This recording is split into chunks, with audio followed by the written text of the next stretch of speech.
presença do nosso Santo Espírito Santo. Queria que vocês abrissem, irmãos e amigos que estão aqui, sua Bíblia em 2 Reis, capítulo 20. 2 Reis, capítulo 20. Nós vamos estar lendo quase todo esse capítulo, mas a gente vai ler inicialmente de 1 a 6 e depois a gente vai, durante a mensagem, a gente vai estar lendo o restante dos versículos. Ok? Só dar um contexto daquilo que nós vamos estar lendo. O povo de Israel era formado por 12 tribos. E em determinado momento da história escolheram um rei. O primeiro rei foi Saul. Logo depois de Saul veio Davi. E em seguida veio seu filho Salomão. E após o reinado de Salomão, houve uma divisão do reino em 2 reinos, o reino do norte e o reino do sul. 10 tribos formaram a tribo do norte, ou reino do norte, também chamado de reino de Israel. E 2 tribos, a de Judá e a de Benjamim, formaram o reino do sul, chamado de reino de Judá. E nós vamos estar lendo sobre e falando sobre o rei Ezequias. O rei Ezequias é justamente das tribos que vieram, no caso do reino do sul, do reino de Judá. E a palavra de Deus diz assim, verso 1: Naquele tempo, Ezequias ficou doente, quase morreu. O profeta Isaías, filho de Amós, foi visitá-lo e lhe disse: Assim diz o Senhor, ponha em ordem a sua casa, pois você vai morrer, não se recuperará. Ezequias virou o rosto para a parede e orou ao Senhor: Lembra-te, Senhor, como tenho te servido com fidelidade e com devoção sincera. Tenho feito o que tu aprovas. E Ezequias chorou amargamente. Antes de Isaías deixar o pátio intermediário, a palavra do Senhor veio a ele: Volte e diga a Ezequias, líder do meu povo: Assim diz o Senhor, Deus de Davi, seu predecessor: Ouvi sua oração e vi suas lágrimas. Eu o curarei. Daqui a 3 dias você subirá ao templo do Senhor. Acrescentarei 15 anos à sua vida e livrarei você e esta cidade das mãos do rei da Síria. Defenderei essa cidade por causa de mim mesmo e do meu servo Davi. Amém? Oremos. Pai amado, colocamos, ó Deus, nesse momento, esse local, Deus, sob a ação do teu Santo Espírito. Pedimos em nome de Jesus, fale aos nossos corações, revele a tua palavra, a tua verdade, que em nome de Jesus, nada que venha se levantar para impedir que venhamos entender a tua palavra verdadeiramente, Deus. Nós invocamos o teu Santo Espírito, liberte tudo aquilo, ó Deus, de pensamento preso, que não permita, Deus, libere, Pai, que essas pessoas venham entender a tua palavra. Muito obrigado, Deus, pelo teu amor e cuidado. É o que nós te pedimos em nome de Jesus. Amém.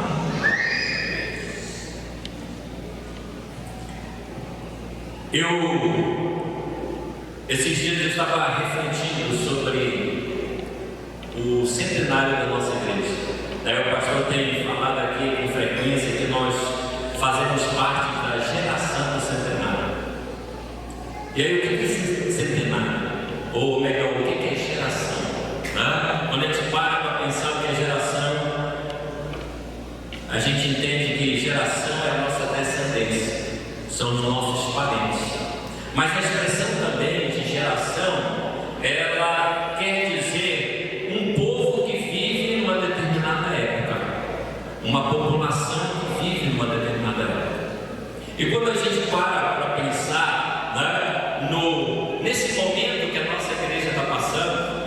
a gente começa a entender algo muito importante, que as nossas atitudes hoje, a nossa vida, ela vai estar preparando uma próxima geração. Se eu fosse colocar um tema, é esse: preparando a próxima geração. E eu comecei a pensar, que os meus avós aceitaram Cristo nessa igreja. O templo ainda era lá na Senador Lemos, hoje onde é o Banco do Brasil. E lá eles aceitaram Cristo e levaram seus filhos. Na época era o quê? Só 16 filhos. Alguns permaneceram firmes até hoje, outros infelizmente não aceitaram Cristo. E a minha mãe foi uma das que aceitaram Cristo. E ao aceitar Cristo, ela nos levou até a igreja. Eu pude ainda conhecer, eu tenho uma vaga lembrança bem no finalzinho do tempo de lá, onde nós passamos para a escola Magalhães Barata, enquanto aqui estava em construção. E aqui eu me decidi a Cristo. Eu lembro que na semana passada nós estávamos realizando um culto lá embaixo. E eu lembrei, que aqui não tinha nada, era só laje. E o primeiro batismo que houve nessa igreja, eu estava fazendo parte. Eu lembro que não existia parede, teto, nada, foi assim, uma noite ao ar livre, só o batistério, e eu fiquei relembrando disso. E algo veio ao meu coração, porque o Deus que a minha mãe, ao me trazer para a igreja, me apresentou, esse Deus, é o Deus que hoje eu apresento aos meus filhos. Algo maravilhoso, de saber, por exemplo, quando eu olho para esse ministério, eu entendo da importância que ele tem na minha vida. Foi aqui que eu aceitei Cristo, foi aqui que eu me batizei, foi aqui que eu conheci a Débora. Foi aqui que eu me casei, irmãos. Foi aqui que nós apresentamos os nossos filhos. Foi aqui que eles aceitaram Cristo e se batizaram. Então não é só uma data, não é só um aniversário de 100 anos. É um ministério. É um propósito que surgiu lá atrás, que tem gerado frutos. Cada um de nós aqui somos fruto de um ministério. E muitos aqui são desse ministério. Talvez você tenha aceitado Cristo através de uma pessoa que faz parte dessa igreja. Então nós precisamos entender que não é só uma data de aniversário, mas entender que o Senhor tem cuidado dessa geração que surgiu há 100 anos atrás.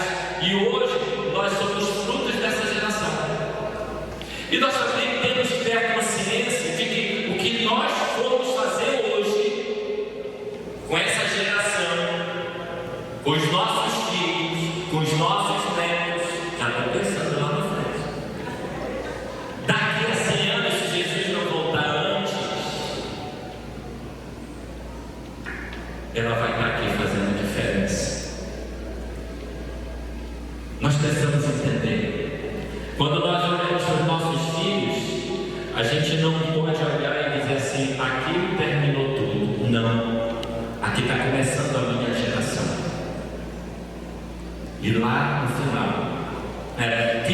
eu fiquei imaginando, os meus avós, será que eles teriam naquele momento a ideia do que aconteceu daquela geração de hoje? Os bisnetos deles também estão recebendo a Cristo fielmente. E esse tem que ser um sonho, um desejo no nosso coração. Amém? E quando nós lemos esse texto, nós precisamos entender que DNA nós vamos deixar. Qual é o DNA que nós estamos transmitindo para os nossos filhos?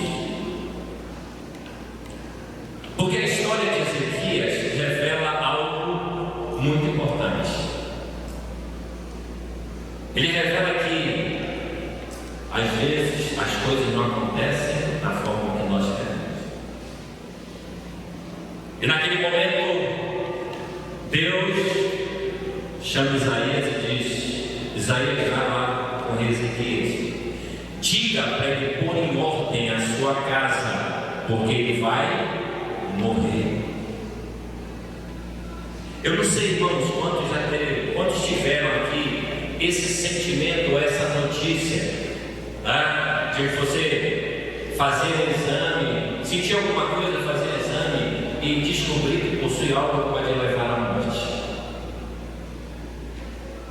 Eu acho que muitos, quando passam por essas experiências, começam a pensar em tudo aquilo que eles fizeram no passado, né? E começam a pedir para Deus, assim como Ezequias fez: Senhor, me dê mais anos.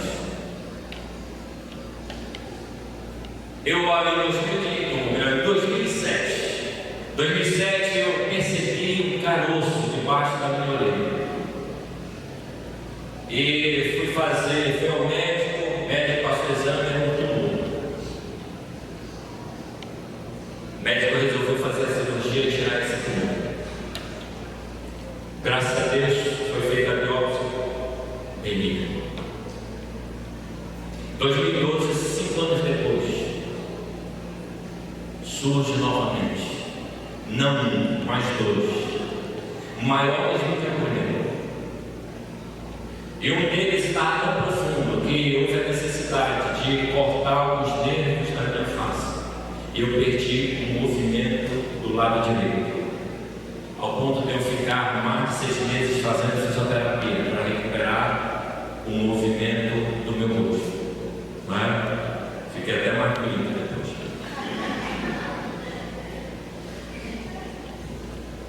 Semana retrasada. E foi tirado os tumores, foram feitas as biópsias, e louvado seja Deus, benignos. Semana retrasada, um amigo, um colega de trabalho, também crente em Jesus Cristo, chegou comigo e disse: Donato, você fez uma cirurgia do pescoço, tiraste o tumor? Eu disse: foi. Tu lembras do nome do médico? Lembro. E falei para ele: médico de cabeça e pescoço, Alberto Cato. E ele disse: você pode me dar o número dele? Posso. E ele foi com esse médico. O médico passou exames, foi feita a verificação do tumor. O tumor é maligno. No mesmo lugar onde eu tive o meu tumor, o tumor dele é maligno. Ele vai levar um exame para saber que tipo de tratamento ele vai fazer. Mas algo que eu comecei mudou a minha visão. Essa semana, toda vez que eu olhava para essa cicatriz, eu entendi a misericórdia de Deus.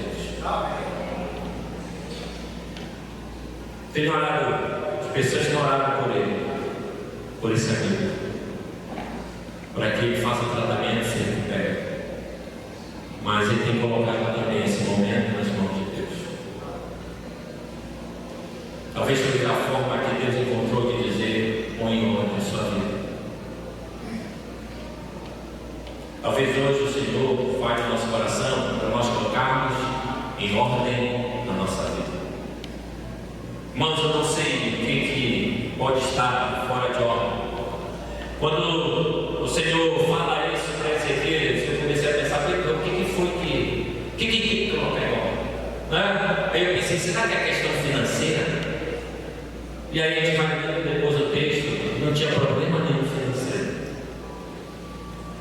O que a gente supõe é que o problema era dentro da família.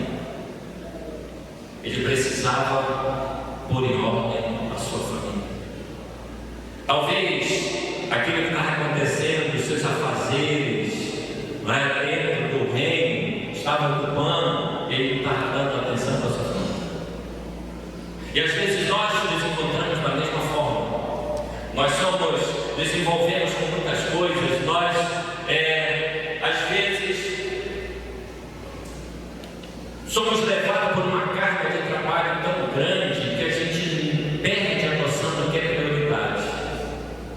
A gente começa a dar mais valor às coisas do mundo do que às coisas de Deus. A gente começa a dar mais valor ao trabalho, à nossa empresa, do que à nossa família. E nos tornamos negligentes, descuidados, onde coisas deveriam ser vistas por nós dentro da nossa casa, no nosso relacionamento conjugal, na nossa convivência com os nossos filhos, e infelizmente, por não estarmos atentos, por não despertarmos para o que está acontecendo, nós temos falhado com a nossa família, prejudicando a nossa geração. Às vezes nós estamos procrastinando, deixando as coisas para lá. Nós temos visto coisas erradas, situações com os nossos filhos, no nosso relacionamento. Nós estamos vendo o erro, mas infelizmente nós não tomamos nenhuma atitude. Isso vai gerar problemas para a nossa próxima geração. Nós precisamos entender, irmãos, que se nós não tomarmos uma posição, se nós não entendermos que aquilo que nós estamos fazendo hoje, isso vai gerar consequências à nossa geração. Se nós não entendermos isso, nós vamos continuar cometendo os mesmos erros. E o pior, talvez no futuro a sua geração não exista mais. Nós precisamos entender que o projeto de Deus, ele é multigeracional. Quando você lê a Bíblia, ele tem uma preocupação, ele se identifica com o Deus de Abraão, o Deus de Isaac, o Deus de Jacó. Quando ele chamou Abraão para ser pai de uma grande nação, onde ele diz que os seus descendentes seriam como a areia da praia, as estrelas no céu, ele deixou uma marca, a circuncisão,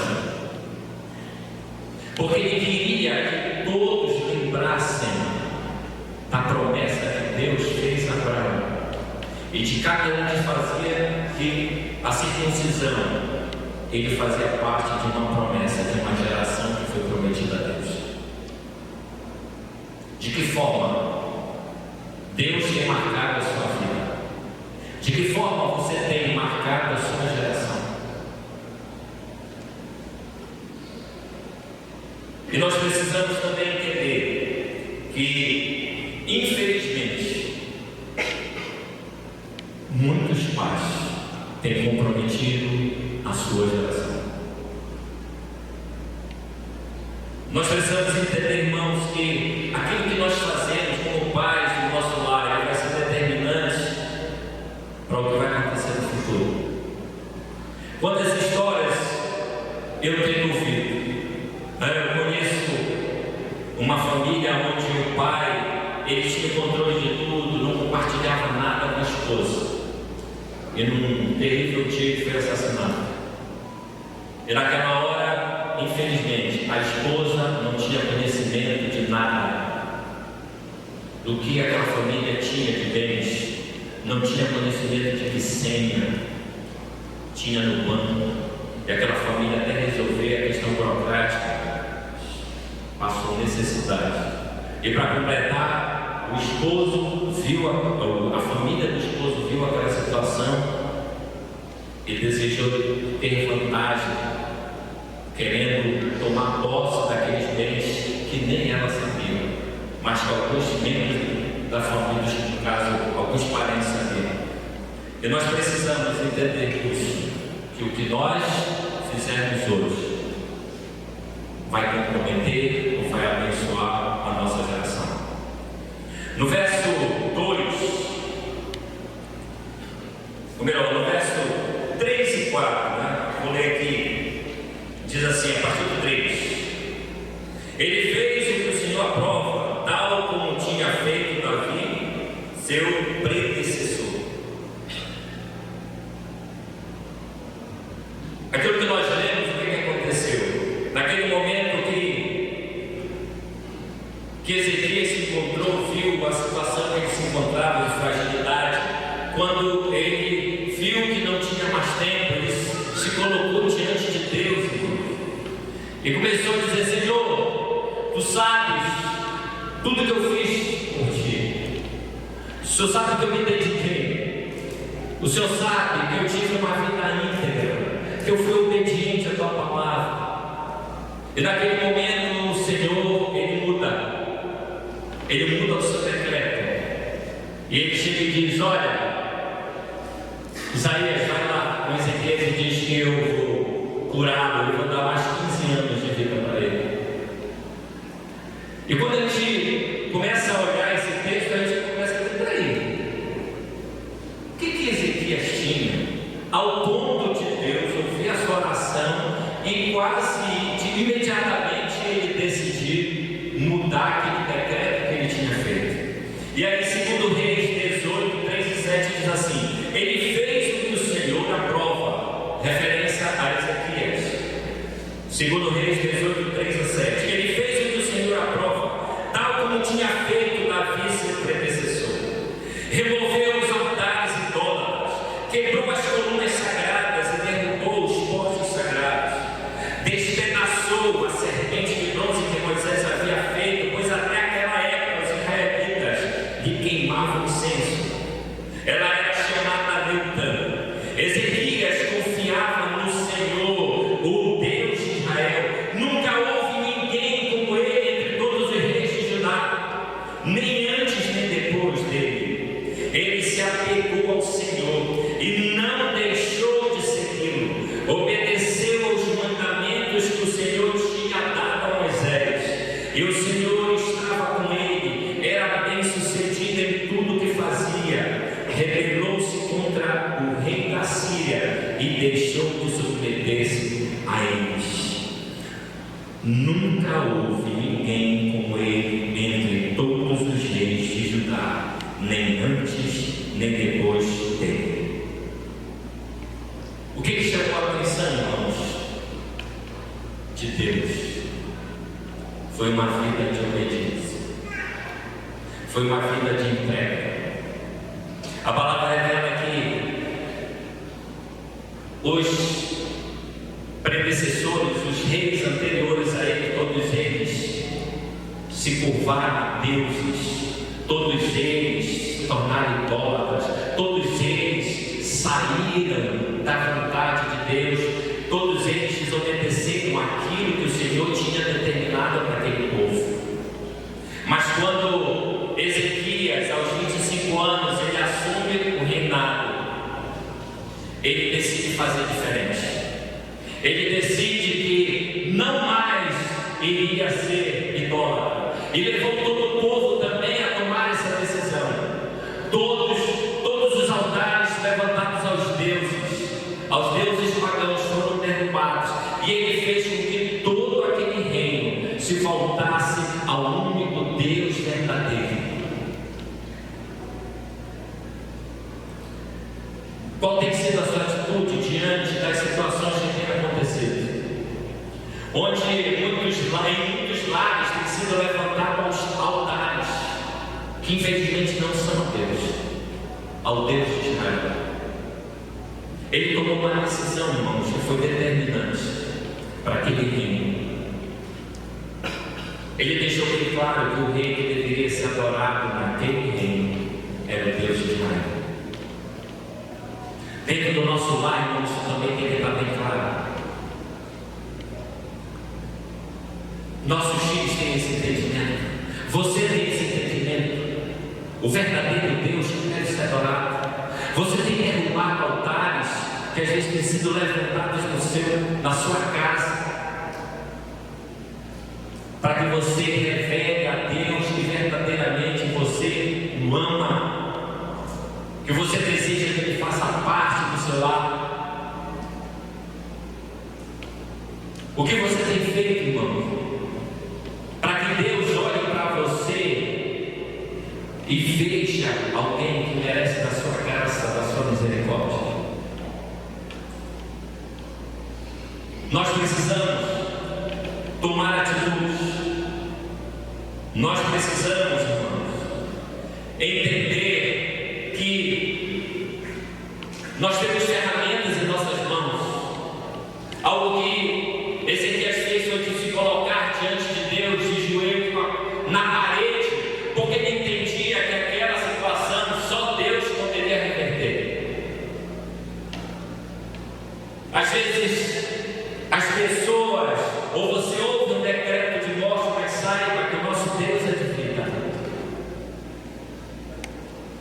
Às vezes é necessário o Senhor chegar com você e dizer: ei, põe a tua casa em ordem.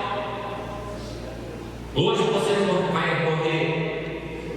Às vezes é necessário isso para que você se coloque de joelhos diante do Senhor.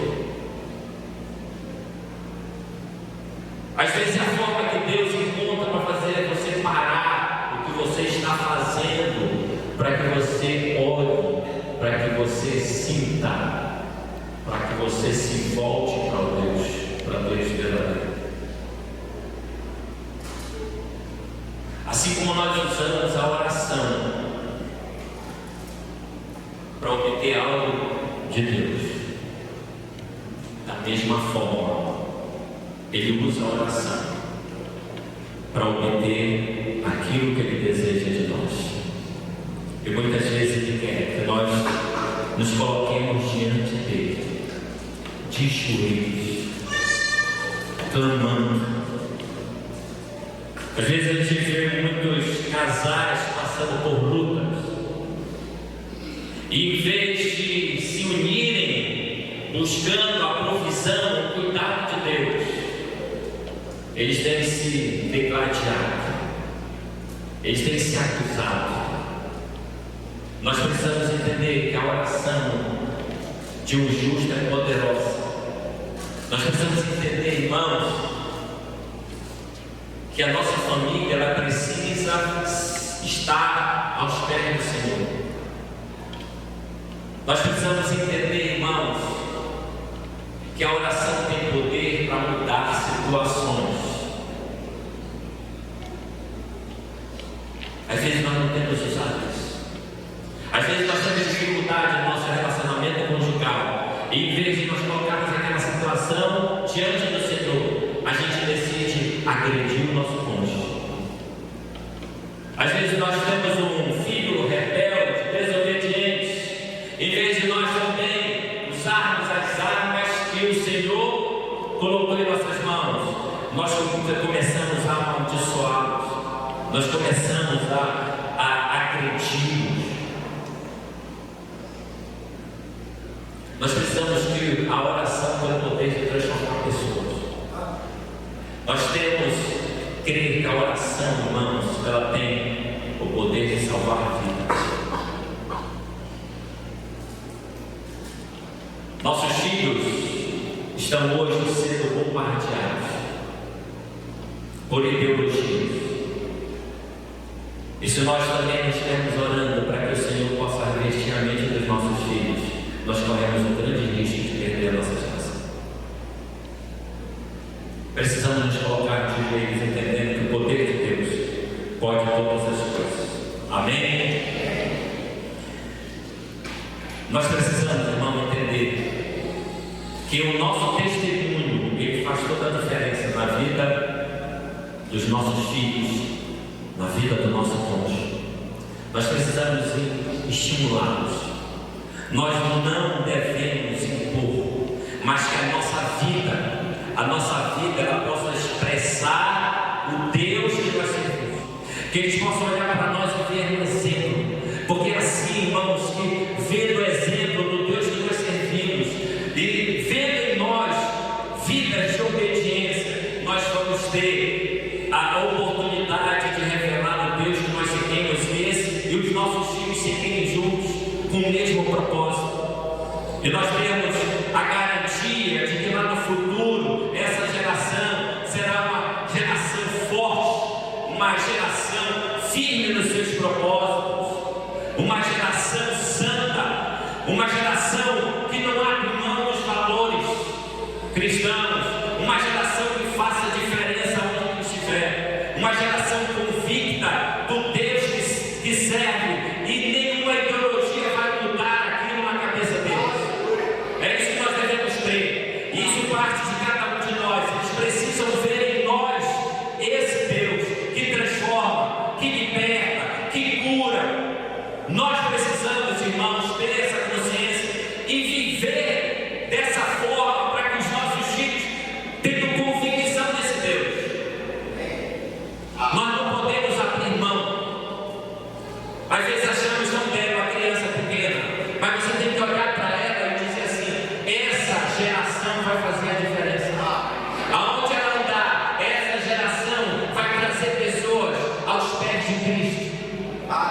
Às vezes nós estamos sendo negligentes, permitindo que tudo entre na mente dos nossos filhos e a gente não tem percebido.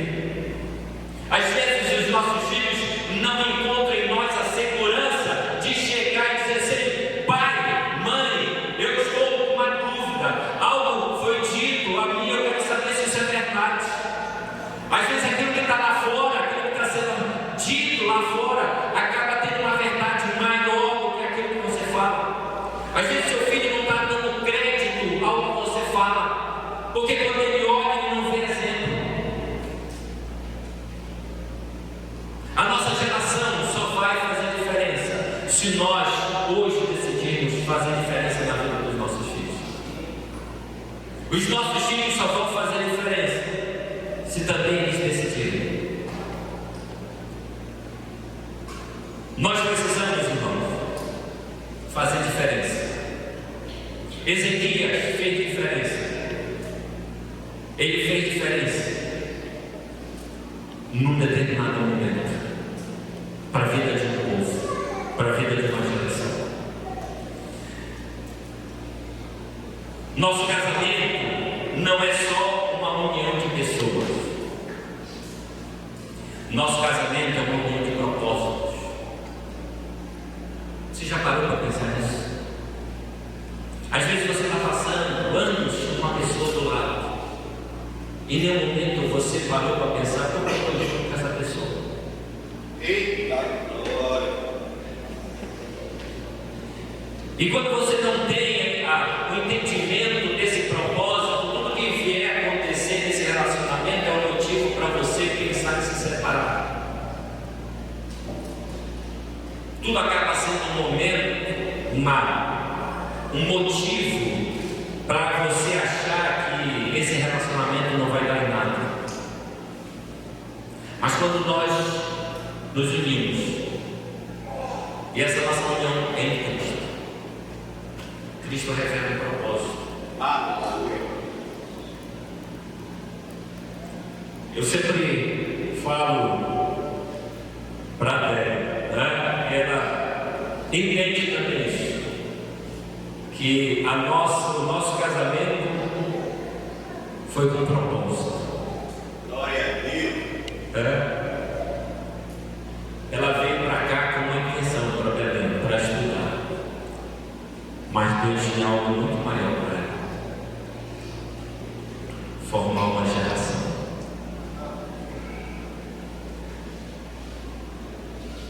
Deus nos dá a oportunidade para formar uma nova geração.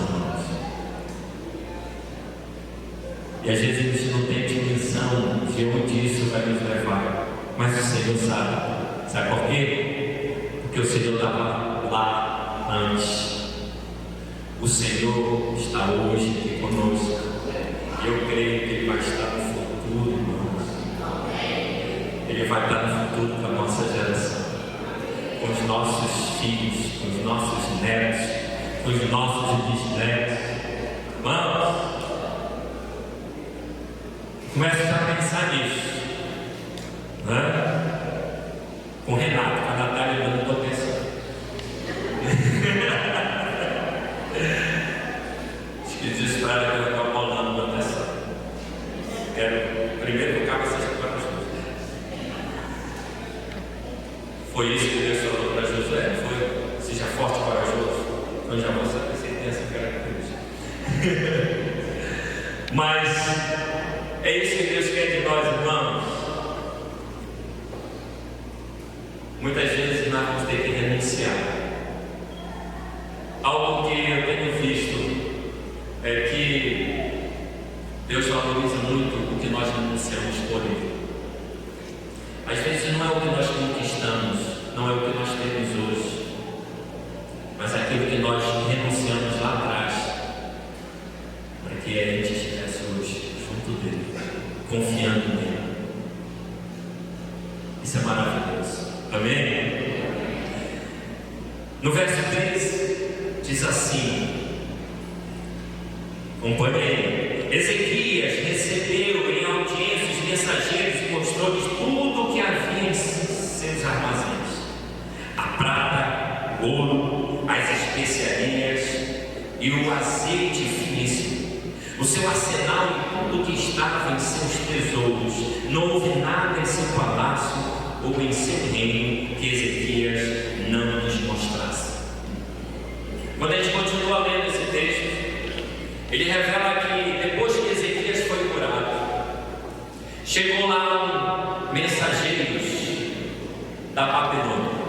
Esses mensageiros trouxeram uma carta e presente.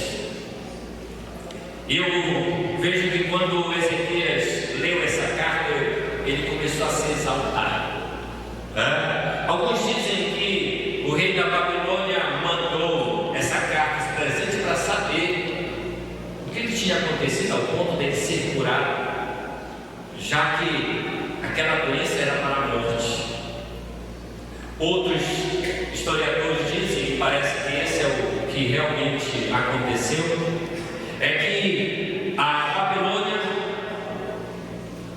ele queria também se rebelar contra os assírios. E naquele momento que ele queria se rebelar, ele começou a ir atrás de nações que pudessem se aliar com ele para se juntarem e guerrear e derrubar o reino da Síria. Mas nessa situação, Ezequias começa a se exaltar pelaquilo que ele tinha. Eu não sei que presente, mas o presente deveria ter sido muito bom também, ao ponto de ele abrir o seu palácio e mostrar todas as suas riquezas, todos os seus bens, suas heranças, seu arsenal bélico, tudo que ele tinha no reino. E um momento, o que acontece? O Senhor manda novamente Isaías, o profeta Isaías, ir com Ezequias. E diz lá, vá lá com Ezequias e mande uma mensagem para ele. E na hora ele pergunta, Isaías pergunta para Ezequias: Ezequias, quem são essas pessoas? O que eles vieram fazer aqui? Isaías começou a interrogar para fazer com que Ezequias refletisse o que é a besteira que ele tinha feito. O coração que ele está, o sentimento que ele está tendo totalmente fora da vontade de Deus. Porque naquele momento, em vez de ele continuar confiando no Senhor, que deu a ele vitórias em batalhas anteriores, não, naquele momento Ezequias decide se aliar à Babilônia para poder ser vencedor contra o reino da Síria. O que nós, irmãos, para que nós estamos abrindo a nossa casa? O que nós temos revelado na nossa intimidade? Porque infelizmente muitos têm revelado da sua intimidade, muitos têm revelado da sua família, muitos têm revelado do seu corpo, templo do Espírito Santo, às vezes nas redes sociais.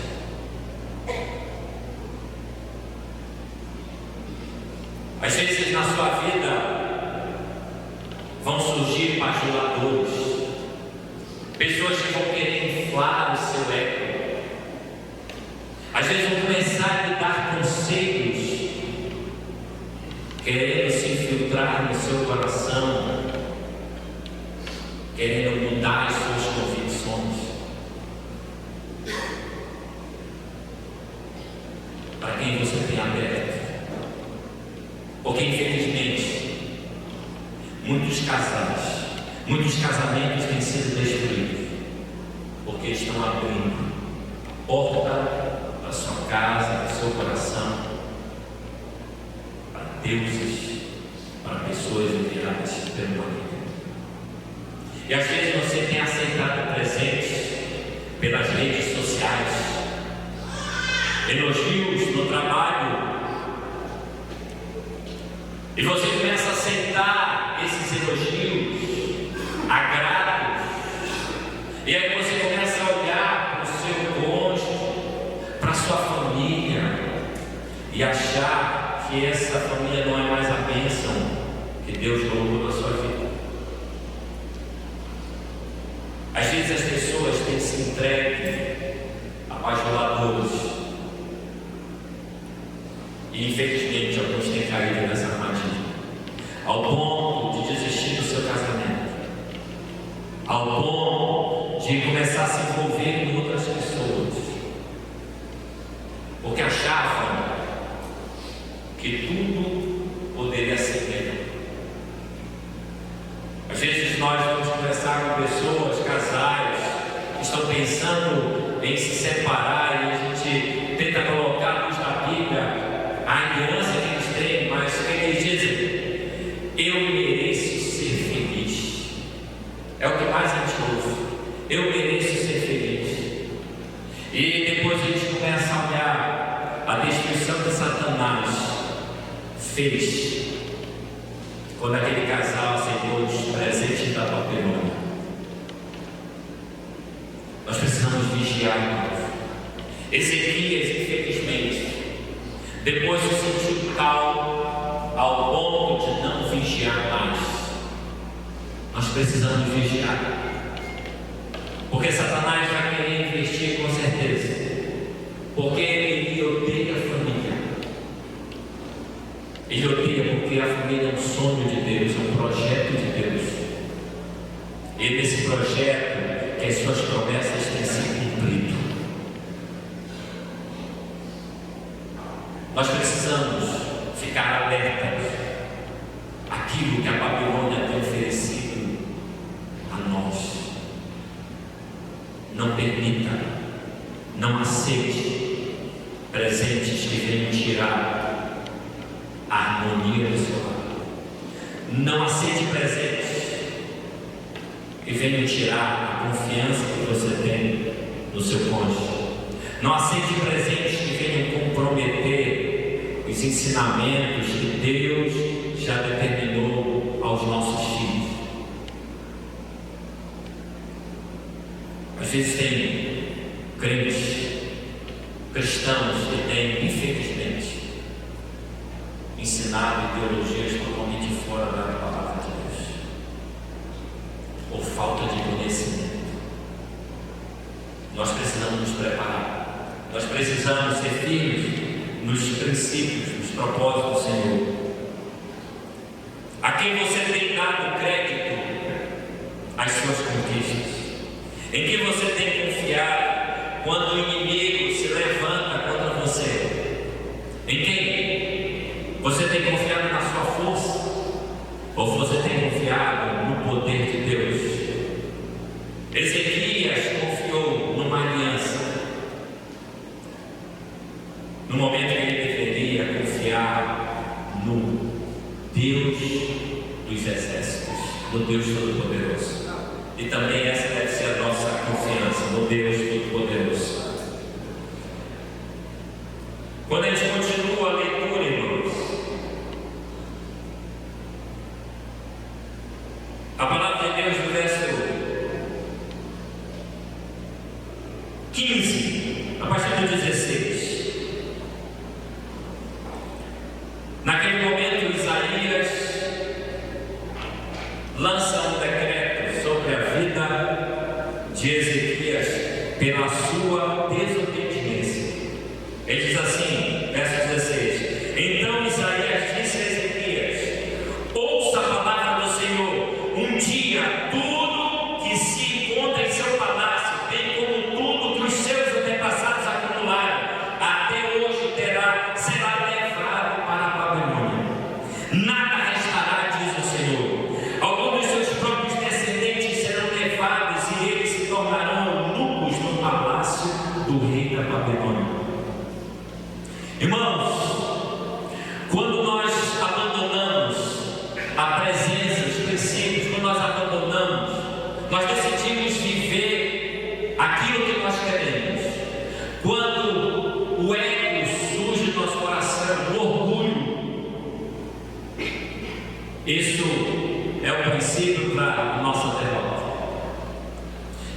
E nós corremos o risco de perder tudo aquilo que nós conquistamos, nossos bens, nossa família, Às vezes o que acontece é que quando você casa é meu bem, quando você se separa, a briga pelos bens. E muitas vezes isso tem que acontecer. Então nós precisamos entender que a nossa decisão, as nossas atitudes, elas vão fazer a diferença. E nós corremos o risco de perder tudo, perdermos os nossos filhos, perdermos a nossa família. E algo que a gente vê aqui, muito triste, que naquele momento, no verso 18 diz assim: alguns dos seus próprios descendentes serão levados e eles se tornarão eunucos no palácio do rei da Babilônia.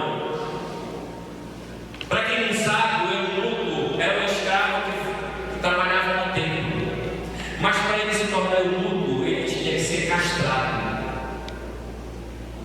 Então, quando a gente olha, irmãos, para esse momento, a gente vê uma ameaça na linhagem, na descendência de Ezequias, porque a sua descendência correu risco, porque seriam castrados. E nós precisamos entender que quando também nós não vivemos em obediência, nós não temos a visão do que os nossos atos hoje podem gerar, podem produzir para a nossa geração, nós podemos estar também castrando. E é isso que Satanás quer. Ele quer castrar os nossos filhos de forma intelectual. Ele quer castrar os nossos filhos, tornando-os inférteis no reino. Satanás, irmãos, quer tornar os nossos filhos improdutivos. Satanás quer tirar os nossos filhos da rota, para que a nossa geração não alcance a promessa do Senhor, que é a nova Canaã. Para Abraão foi prometido a nova Canaã, ou melhor, foi Canaã, era uma terra aqui, nesse mundo. Mas nós recebemos uma nova promessa, de que nós vamos viver na nova Canaã. E nós precisamos entender que o que nós fazemos, que os nossos sentimentos podem interferir diretamente nisso. E como já não bastasse, na hora que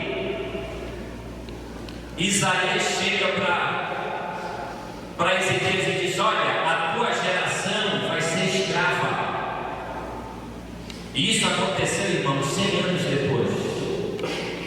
E toda Jerusalém foi destruída, todo o tesouro foi saqueado. Aquele povo passou a viver em miséria pela atitude de um rei. E como se não bastasse, no final, verso 19, olha que Ezequias diz: respondeu Ezequias ao profeta: boa é a palavra do Senhor que você anunciou, ou desgraçado. Irmãos, Isaías estava revelando a Ezequias que ele não teria mais uma linhagem. O profeta estava revelando a Ezequias de que tudo que ele possuía seria tomado. Tudo que ele construiu na vida, no seu reino e nos reinos anteriores, todas as conquistas seriam levados, seriam roubados. E naquele momento ele diz: boa é a palavra do Senhor. Mas sabe por quê? Porque ele naquele momento entendeu que o que foi decretado pelo profeta não iria acontecer com ele, ia acontecer apenas com a sua geração futura. Ou seja, ele não tinha nenhum amor pela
Nós precisamos, irmãos, entender essa mensagem.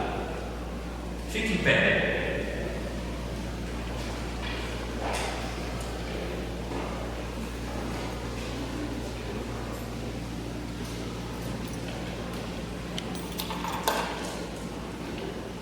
Como você tem visto a sua geração?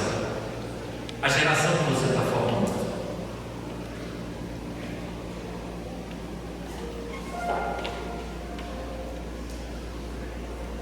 Nós precisamos, irmãos, ter convicção de que o que nós fazemos hoje vai gerar uma geração forte que vai fazer a diferença para esse dia. Que você olhe para os seus filhos e veja neles homens e mulheres que farão diferença. Aleluia. Que você possa ver nos seus netos uma geração que vai fazer a diferença no futuro. Que você, avô, avó, você tem um papel também importante. Porque às vezes os filhos acabam se desviando, perdendo o foco. E você, por ter mais experiência, conhecer, ter mais intimidade, experiências com o Senhor, você pode ser uma pessoa que vai estar também ajudando para que essa geração ela seja alcançada e renda frutos.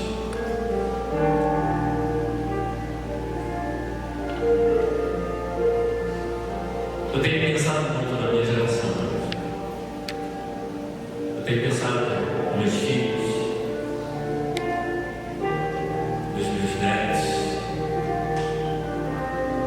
E uma coisa que eu sempre peço a Deus é que ela permaneça firme nos propósitos do Senhor.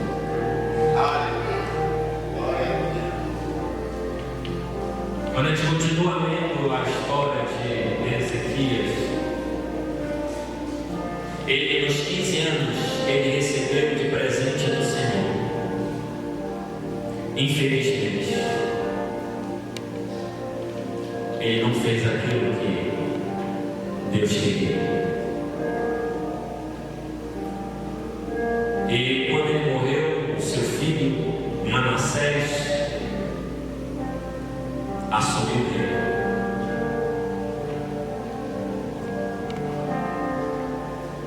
E a Bíblia revela que Manassés foi o pior rei que Israel já teve. O mais idólatra, o mais desobediente. Manassés, o filho de Ezequias, desfez tudo aquilo que Ezequias tinha feito. Porque na hora que Deus pediu para ele pôr a sua casa em ordem, ele não fez. Hoje a palavra do Senhor é: ponha a sua casa em ordem. Peça sabedoria ao Senhor para que você possa ver o que Satanás já fez e se coloque de joelho diante do Senhor para que aquilo que ele destruiu seja restaurado para a honra e glória do Senhor. Ponha a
e terminou muito mal.